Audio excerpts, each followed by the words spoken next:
Mae yn eitha scary meddwl my life is in my own hands. Achos os dwi ddim yn edrych ar ôl fy hunan, dwi'n gallu marw, really. Fy enw i yw Morgan, dwi'n 20 mlwydd oed. Ges i fy magu yn Treorci yn y Rhondda, a dwi'n dioddef o type 1 diabetes.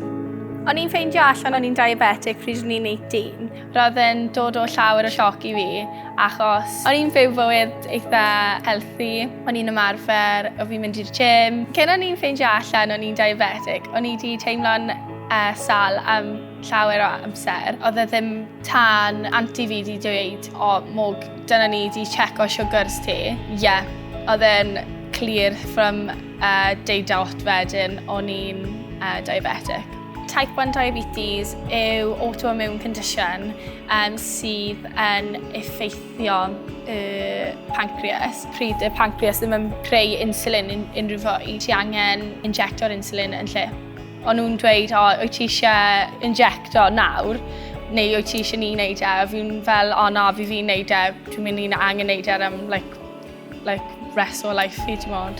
O'n i'n definitely ffeindio fe'n anodd adjusting i bywyd ar ôl diagnosis wedyn. Dwi'n gallu cofio life cyn diabetes. Dwi'n cofio mynd ar nights out gyda'r girls, peidio poeni am faint dwi'n yfed neu unrhyw beth fel yna, a just enjoyo fy hunan, ond dwi'n methu wneud na unrhyw fwy. Dwi angen meddwl am be dwi'n wneud trwy'r amser. Dwi angen meddwl am y consequences, really. Dwi angen meddwl am the worst case scenario of pob situation.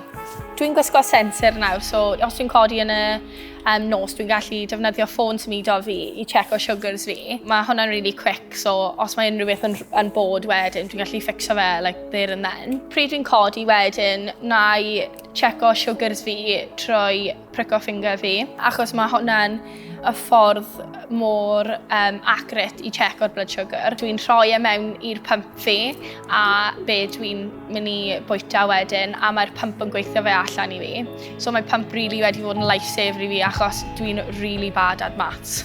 Dwi'n meddwl, os chi'n poeni gyda chi diabetes, symptoms i edrych allan am yw yfed llawer o ddŵr, paso llawer o ddŵr wedyn, ulcers, sleepy, thrush, roedd eyesight fi di mynd yn really wael a o'n i wastad i cael perfect vision. Methu functiono, really. Mae type 1 yn cael bit of a bad rap achos mae pobl yn meddwl diabetes yw just rhywun sydd yn really overweight, ddim yn edrych ar ôl ei hunan, ond mae hwnna ddim yn gallu fod unrhyw bell from y gwir. Dwi ddim yn meddwl mae diabetes wedi stopo fi wneud unrhyw beth. Dwi'n dal yn gweithio, dwi'n mynd i'r gym, dwi'n mynd allan gyda'r ffrindiau fi, dwi'n mynd ar gwyliau. Na, mae diabetes ddim yn mynd i stopo fi wneud unrhyw beth.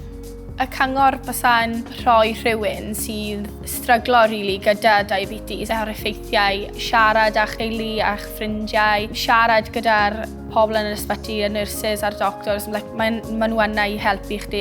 Cymerwch y cyngor.